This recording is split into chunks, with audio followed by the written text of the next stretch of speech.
Իմ շատ սիրելի հարազատներ, Տիրոջ օրհնությունը լինի ձեր կյանքերի մեջ, ինչպես տեսնում եք մի հրաշալի եղբայր է իմ կողքը, Վահե Պետրոսյանը, որը համացանցում շատ հրաշալի ազդեցություն թողեց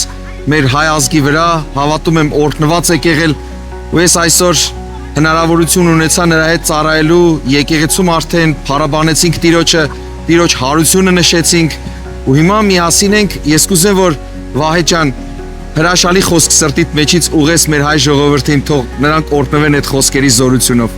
Թող Աստված օրհնի մեր հայ ազգը, սիրելի ժողովուրդ։ Մենք Աստծո կարիք ունենք, իր Սուրբ Հոգու կարիք ունենք, ինչ որ անենք Աստծով անենք։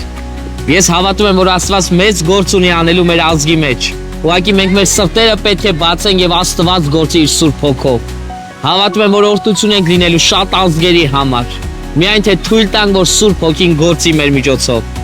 Մենք Աստծո համար ենք, Աստծոց կանչված ենք ու հավատում եմ, որ շատ պտղաբեր ենք լինելու, եթե նրանով առաջնորդվենք։ Թող Աստված օրհնի մեզ բոլորիս, մեր բռնած ճանապարհը ամենաճիշտ ճանապարհն է Հիսուս Քրիստոսով։ Ամեն, ամեն։ Միշտ հիացել եմ այն երիտասարդական են ավյունով, շատերը իր տարիքում, գիտեք, գնում են մեղքի կյանքով են ապրում, բայց ինքը վայելում է Տիրոջը, երբ որ Տիրոջ մասին խոսում է, տեսնում եմ նրա աչքերի մեջ Տիրոջ հանդեպ սերը նորից ոնց որ բոցավառվի մեջս իմ առաջի սերը Հիսուս Քրիստոսի նկատմամբ, այնպես որ եթե երիտասարդ եք ու նայում եք այս տեսանյութը, սիրելիներ, օրինակ վերցեք, երկուս էլ երիտասարդ ենք, ես 40-նանց երիտասարդ եմ,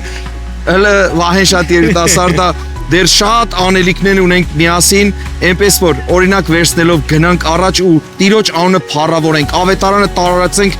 բոլոր հայերին քարոզենք, որովհետև իրականում մենք կանչված ենք եւ հայերի միջոցով ուրիշ ազգերին։ Տերը ձեզ օրհնելով օրհնի ու եթե հանկարծ կլինեք Ֆրանսիայում, Լիոն քաղաքի մոտակայքում, համեցեք մենք այնտեղ հրաշալի եկեղեցի ունենք։ Աստված օրհնելով օրհնի ձեզ։ Ամեն։